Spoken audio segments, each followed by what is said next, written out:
तो दोस्तों आज हम फिर से आपके लिए लेकर आए हैं देश दुनिया की तमाम ताजा बड़ी खबरें। सबसे पहली बड़ी खबर में आपको बताएंगे दोस्तों कि गाजा पट्टी में युद्ध को 6 महीने पूरे होने पर इजराइल के प्रधानमंत्री ने किया ऐलान। कहा, जब तक हमारे बंधकों को हमास रिहा नहीं करता तब तक गाजा पट्टी में नहीं रोकेंगे युद्ध। लोकसभा चुनाव के बीच बीजेपी को लगने वाला है बड़ा झटका। वरुण गांधी बीजेपी छोड़कर कांग्रेस पार्टी में हो सकते हैं शामिल। मेनका गांधी ने खोल दिया राज। असदुद्दीन ओवैसी के बाद मुख्तार अंसारी के परिवार वालों से मिलने उनके घर पहुंचे अखिलेश यादव। योगी सरकार पर लगाए गंभीर आरोप। गाजा पट्टी में सहायता पहुंचाने के लिए बनेगा मैरीटाइम कॉरिडोर। ब्रिटेन के प्रधानमंत्री ने किया ऐलान। बोले, लोगों की सहायता के लिए हम हैं प्रतिबद्ध। लोकसभा चुनाव के बीच 4 करोड़ कैश ले जाते पकड़े गए बीजेपी के 3 कार्यकर्ता। सभी को पुलिस ने किया गिरफ्तार। पूछताछ में एक बीजेपी के नेता का लिया है नाम। तो दोस्तों सभी खबरों को आपको एक एक कर बताने वाले हैं। वीडियो को लाइक कर चैनल को सब्सक्राइब कर दें। इससे पर तो दोस्तों अगली खबर की ओर। तो जब तक बंधकों को रिहा नहीं किया जाता तब तक नहीं करेंगे गाजा पट्टी में युद्ध विराम। इजराइल के प्रधानमंत्री ने किया ऐलान। दोस्तों आपको बता दें कि इजराइल और हमास के बीच बीते 6 महीने से जंग चल रही है और यह जंग रुकने का नाम नहीं ले रही है। इस बीच इजराइल के प्रधानमंत्री नेतन्याहू ने इसको लेकर एक मांग की है। इजराइल के प्रधानमंत्री नेतन्याहू ने कहा है कि वह युद्ध विराम पर तब तक सहमत नहीं होंगे जब तक गाजा में इजरायली बंधकों को रिहा नहीं किया जाएगा। नेतन्याहू ने यह टिप्पणी साप्ताहिक कैबिनेट बैठक की शुरुआत में की है। आपको बता दें कि मिस्र में संघर्ष विराम वार्ता का एक नया दौर शुरू होने वाला है। इस बीच नेतन्याहू ने कहा है कि बढ़ते अंतर्राष्ट्रीय दबाव के बावजूद इजराइल गाजा की अत्यधिक मांगों के आगे नहीं झुकेगा। आपको बता दें कि 7 अक्टूबर 2023 को दक्षिणी इजराइल पर हमास ने ताबड़तोड़ हमले किए थे, जिसके बाद इजराइल और हमास के बीच युद्ध शुरू हो गया था। इसी बीच पर तो दोस्तों अगली खबर की ओर। तो लोकसभा चुनाव से पहले बीजेपी को लग सकता है झटका। वरुण गांधी बीजेपी छोड़ कांग्रेस में हो सकते हैं शामिल। दोस्तों आपको बता दें कि लोकसभा चुनाव 2024 में बीजेपी को बड़ा झटका वरुण गांधी दे सकते हैं। दरअसल आपको बता दें कि उत्तर प्रदेश की पीलीभीत लोकसभा सीट से वरुण गांधी का बीजेपी ने टिकट काट दिया था, जिसके बाद कयास लगाए जा रहे थे कि वरुण गांधी बीजेपी छोड़कर कांग्रेस पार्टी में जा सकते हैं। वहीं आपको बता दें कि वरुण गांधी के कांग्रेस में जाने पर अम्मा मेनका गांधी ने राज खोला है। मेनका गांधी ने कहा है कि मुझे अभी जानकारी नहीं है कि वरुण गांधी बीजेपी में ही रहेंगे या फिर किसी और पार्टी में जाएंगे। वहीं आपको बता दें कि मेनका गांधी ने कहा कि वरुण गांधी स्वतंत्र हैं, वो किसी भी पार्टी में जा सकते हैं। वहीं आपको बता दें कि मां मेनका गांधी के इस बयान के बाद कयास लगाए जाने लगे हैं कि वरुण गांधी पाला बदल सकते हैं और बीजेपी को बड़ा झटका दे सकते हैं। इसी बीच पर तो दोस्तों अगली खबर की ओर। तो ओवैसी के बाद मुख्तार अंसारी के घर पहुंचे अखिलेश यादव। योगी सरकार पर लगाए आरोप। दोस्तों आपको बता दें कि असदुद्दीन ओवैसी के बाद समाजवादी पार्टी के प्रमुख अखिलेश यादव गाजीपुर के मोहम्मदाबाद पहुंचकर मुख्तार अंसारी के परिवार वालों से मिले। इस दौरान मुख्तार के बड़े भाई सांसद अफजल अंसारी, मुख्तार के बेटे उमर अंसारी और परिवार के अन्य सदस्यों से उनकी बात हुई। आपको बता दें कि मुख्तार अंसारी की 28 मार्च को बांदा में दिल का दौरा पड़ने से मौत हो गई थी।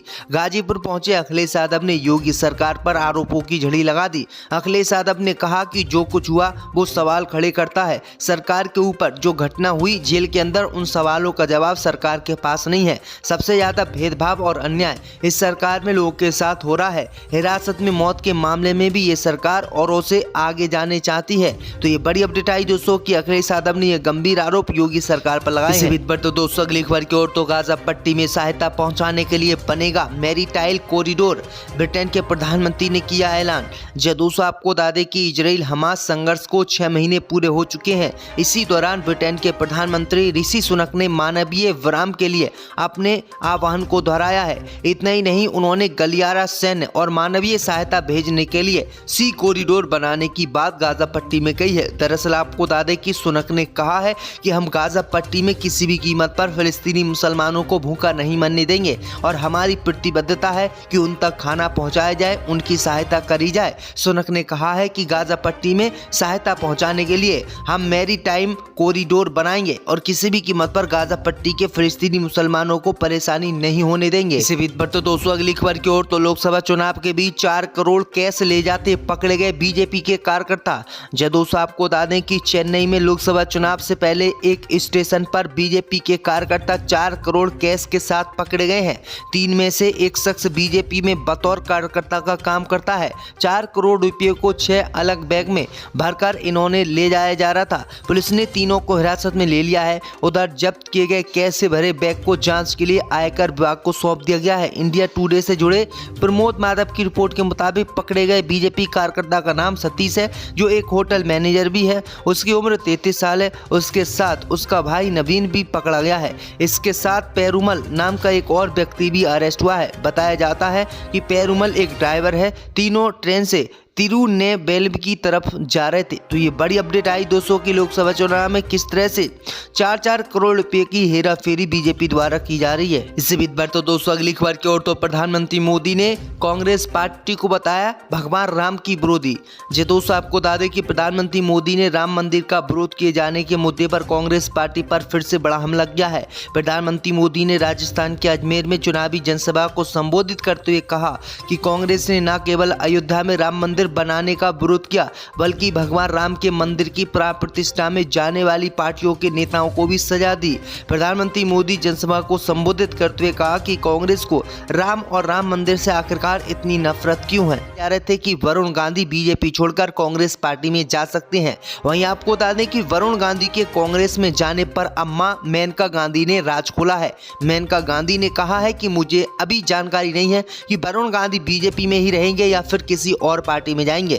वहीं आपको बता दें कि मेनका गांधी ने कहा कि वरुण गांधी स्वतंत्र हैं, वो किसी भी पार्टी में जा सकते हैं। वहीं आपको बता दें कि मां मेनका गांधी के इस बयान के बाद कयास लगाए जाने लगे हैं कि वरुण गांधी पाला बदल सकते हैं और बीजेपी को बड़ा झटका दे सकते हैं। इसी बीच पर तो दोस्तों अगली खबर की ओर तो ओवैसी के बाद मुख्तार अंसारी के घर पहुंचे अखिलेश यादव, योगी सरकार पर लगाए आरोप। जब दोस्तों आपको बता दें कि असदुद्दीन ओवैसी के बाद समाजवादी पार्टी के प्रमुख अखिलेश यादव गाजीपुर के मोहम्मदाबाद पहुंचकर मुख्तार अंसारी के परिवार वालों से मिले। इस दौरान मुख्तार के बड़े भाई सांसद अफजल अंसारी, मुख्तार के बेटे उमर अंसारी और परिवार के अन्य सदस्यों से उनकी बात हुई।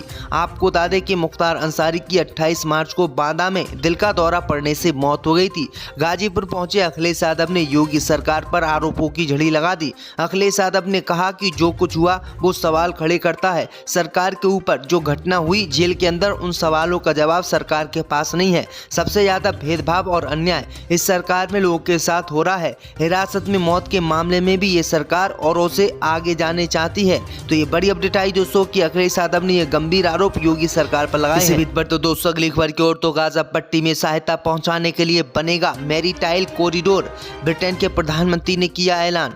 दोस्तों आपको बता दें कि इजराइल हमास संघर्ष को 6 महीने पूरे हो चुके हैं। इसी दौरान ब्रिटेन के प्रधानमंत्री ऋषि सुनक ने मानवीय विराम के लिए अपने आह्वान को दोहराया है। इतना ही नहीं, उन्होंने गलियारा सैन्य और मानवीय सहायता भेजने के लिए सी कॉरिडोर बनाने की बात गाजा पट्टी में कही है। दरअसल आपको बता दें कि सुनक ने कहा है कि हम गाजा पट्टी में किसी भी कीमत पर फिलिस्तीनी मुसलमानों को भूखा नहीं मरने देंगे और हमारी प्रतिबद्धता है कि उन तक खाना पहुंचाया जाए, उनकी सहायता करी जाए। सुनक ने कहा है कि गाजा पट्टी में सहायता पहुंचाने के लिए हम मैरीटाइम कॉरिडोर बनाएंगे और किसी भी कीमत पर गाजा पट्टी के फिलिस्तीनी मुसलमानों को परेशानी नहीं होने देंगे। इसी बीच पर तो दोस्तों अगली खबर की ओर तो लोकसभा चुनाव के बीच 4 करोड़ कैश ले जाते पकड़े गए बीजेपी के कार्यकर्ता।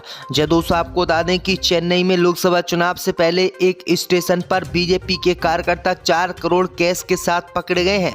3 में से एक शख्स बीजेपी में बतौर कार्यकर्ता का काम करता है। 4 करोड़ रुपये को 6 अलग बैग में भरकर इन्होंने ले जाया जा रहा था। पुलिस ने तीनों को हिरासत में ले लिया है। उधर जब्त किए गए कैश से भरे बैग को जांच के लिए आयकर विभाग को सौंप दिया गया है। इंडिया टुडे से जुड़े प्रमोद माधव की रिपोर्ट के मुताबिक पकड़े गए बीजेपी कार्यकर्ता का नाम सतीश है, जो एक होटल मैनेजर भी है। उसकी उम्र 33 साल है। उसके साथ उसका भाई नवीन भी पकड़ा गया है। इसके साथ पेरुमल नाम का एक और व्यक्ति भी अरेस्ट हुआ है। बताया जाता है कि पेरुमल एक ड्राइवर है। तीनों ट्रेन से तिरुनेलवेली की तरफ जा रहे थे। तो ये बड़ी अपडेट आई दोस्तों कि लोकसभा चुनाव में किस तरह से 4-4 करोड़ रुपए की हेरा फेरी बीजेपी द्वारा की जा रही है। इससे भी बढ़ तो दोस्तों अगली खबर की ओर तो प्रधानमंत्री मोदी ने कांग्रेस पार्टी को बताया भगवान राम की विरोधी।